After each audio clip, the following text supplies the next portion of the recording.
CURLSQUEEN done outdid themselves. Like, I've already known because this is my second install, but I just had to say that again. And I'm gonna need y'all to stay tuned to see why. Hey y'all, welcome or welcome back to my channel. If you're new here, I am Ash Takeoff, and this video is a reinstall of my water kinky curly clip-ins from CURLSQUEEN. All the information will be down below, so please feel free to check it out. But y'all, these clip-ins were sitting in my dust bag and they're still this pretty. And we're about to go ahead and reinstall them the flip over method way. If you guys are not familiar with the flip over method, it's kind of like a way to not have a part and you can literally freestyle it how you want. But this install will be a no blend method. That is correct. We're not going to be blending our hair. We're not going to be using no products, no water, no nothing. We're literally going to do it wetless. You know how some people say heatless? It's going to be wetless. Like, I'm going to show y'all how to finesse it to where I'm literally going to hide my hair, tuck it away, and it's still gonna look so pretty. I know y'all saw the intro clips, so that's what we're getting to. I did do a kind of lazy girl friendly braid down, and I'm first going to install a clip-in going upward because if I want to wear this up in a ponytail, that kind of helps give it a more seamless look.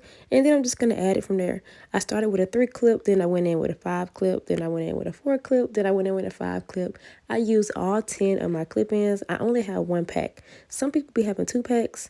I only got 1 pack, y'all, so I only got 10 clip-ins to work with, so I like to space them out a bit, but as y'all can see, it's still very full and very pretty. Shout out to CURLSQUEEN because they are known to have a little more grams, or basically it weighs a little more than normal, so that's how it gives a more full look, even though I have 1 bundle. One thing that I learned with clip-ins, sometimes your foundation doesn't matter. I did do 3 braids on each side, and I found that I was still able to achieve a flat clip-in process without having to spend all that time on small braids. So please keep that in mind. Like, we don't have to always have small braids and it'll still work. Once I get to the front, I like to do my first clip going backwards.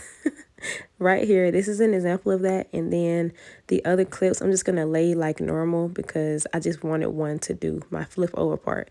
So I'm just gonna add my last few 2 clip widths, and then we're gonna untake this leave out, and then we're good to go. Because this is a reinstall, I can honestly say I love these clip-ins. The texture is very pretty. This water kinky curly, y'all, all the information is down below, so if you want to check it out and see the details, please feel free to do so. But I'm telling you, look at this texture. I haven't touched this hair. It's been sitting in my dust bag and it's still so pretty.